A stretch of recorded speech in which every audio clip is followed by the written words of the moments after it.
It's often said British style is a restrained and proper thing. But over 50 years of street style has shown this to be a cosy myth.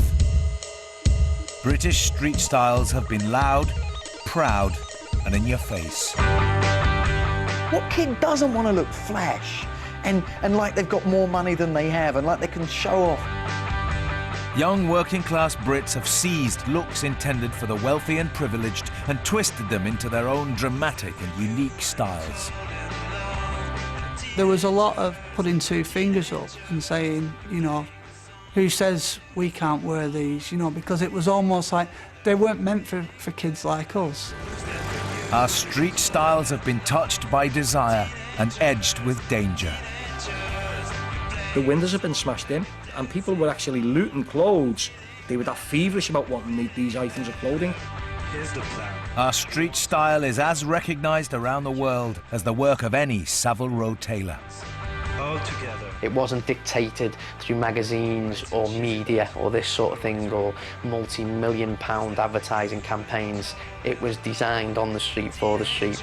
This is the genius of British street style.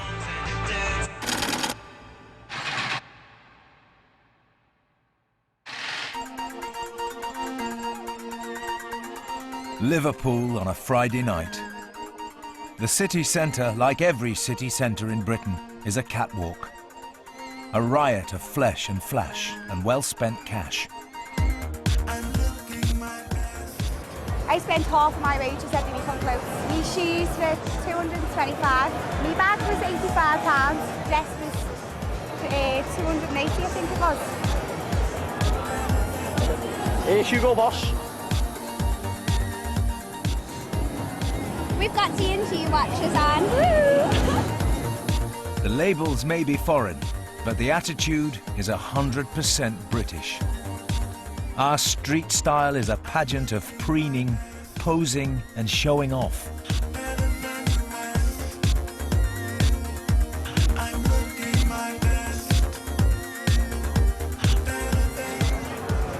I'd rather spend money on clothes than spend money on anything else. Because you've got to look good. If you don't look good, then... For the roots of all this glitz, you have to go back to the Blitz.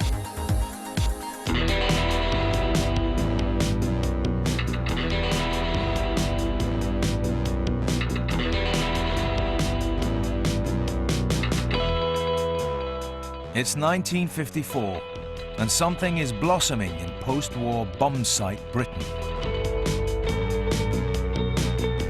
The country is a grim jumble of debris and dismal dress codes. But a style revolution is strutting out of the rubble.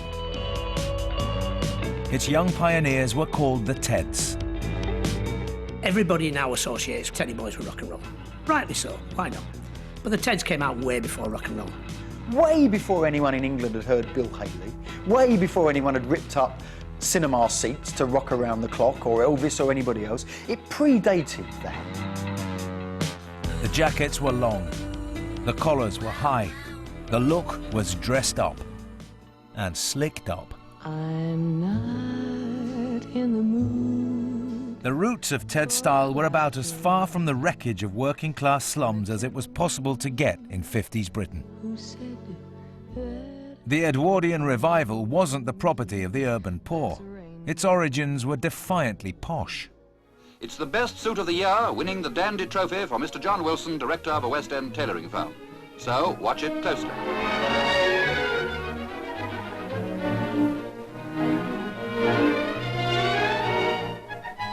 It's in a grey bird's eye cut on Edwardian lines with a centre-slit coat. Waistcoat with 4 holes and buttons and slip collar. I mean, the Edwardian thing was started, supposedly, by guards officers, many of them gay, walking around Knightsbridge in the style of their forefathers. Well, the original Edwardian suit was based on the Edwardian style from the early 1900s. Long jacket, tight trousers. They wore crepe-sole shoes. Oxford graduates wore them. Gentlemen from London wore them. This rich boy reaction against D-mob suit dreariness was, however, hijacked by a rather different class of chap. The look was taken up by wide boys selling black market goodies. Morning, Bar. How's the missus? Oh, fine, Tar. How's the old man? Oh, shocking. The same as usual. The spivs. Once a spiv got hold of it, the gentleman's whole wardrobe become unwearable. The Oxford graduate couldn't wear it, the gentleman couldn't wear it, because he would be classed as an hooligan. From the Flash Harry spivs, Edwardian style spread to the streets. The reason that you have to love those original Teddy Boys is because it was a wonderful act of kind of class rebellion, if you like. This was working class kids quite literally nicking the style of their betters. And that really, really upset the establishment, who called them Little Caesars. These kids living in absolute crap, 4 of them to a room often. And they've got shoes that look like they've been shined that moment. They've got shirts that have been ironed to perfection. They've got pompadours that are coiffed and slicked back. How do you manage that when you live in absolute poverty?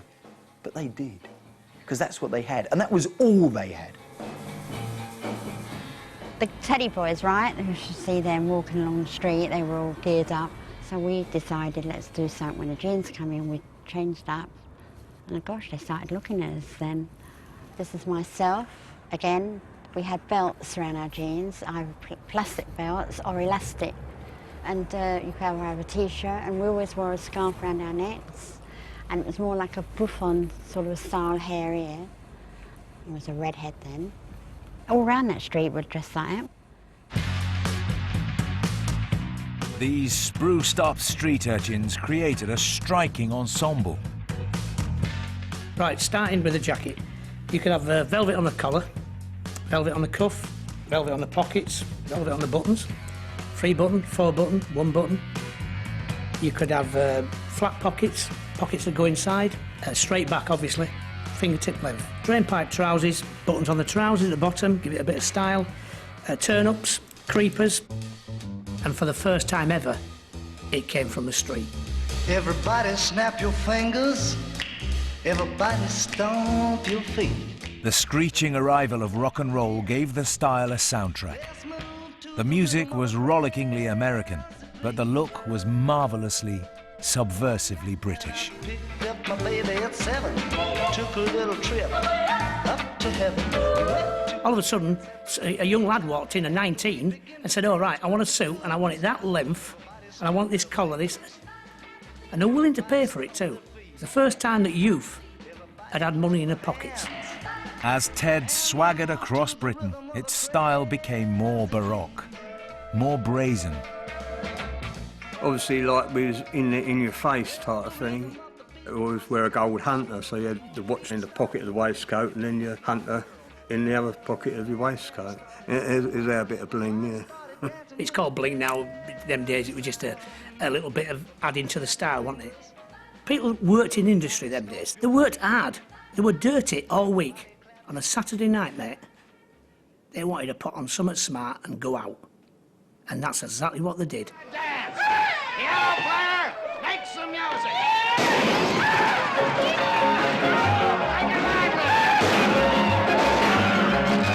I mean, when I got into it and wore the suits, anywhere you want, you got that kind of look of respect.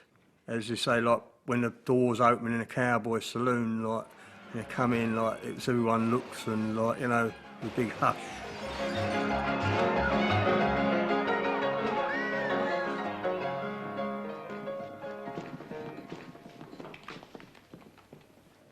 You walked into a bar and the piano stopped playing, didn't it? Turned round, everybody looked at you. Start thinking straight, Shanghai, before you get into too much trouble and you can't get out of it. People would turn round and stop and go, oh, he's got a new suit on. People would notice you. The Teds embraced this wild western style. This was outlaw chic. This picture here, these fellows, big shoes, big soles, big heels, highly polished, always highly polished. The trousers, drain pipes, this would be about 15-inch bottoms, about 17-inch knees. That's the circumference of the bottom there, that would be 15 inches. You can see the length of the jacket, fingertip length. He's got his collar up to make it look more aggressive. These true Brit desperados often accessorised. The flick knife was the kind of teddy boy kind of symbol, although more of a fashion thing than like going to use it. The cut of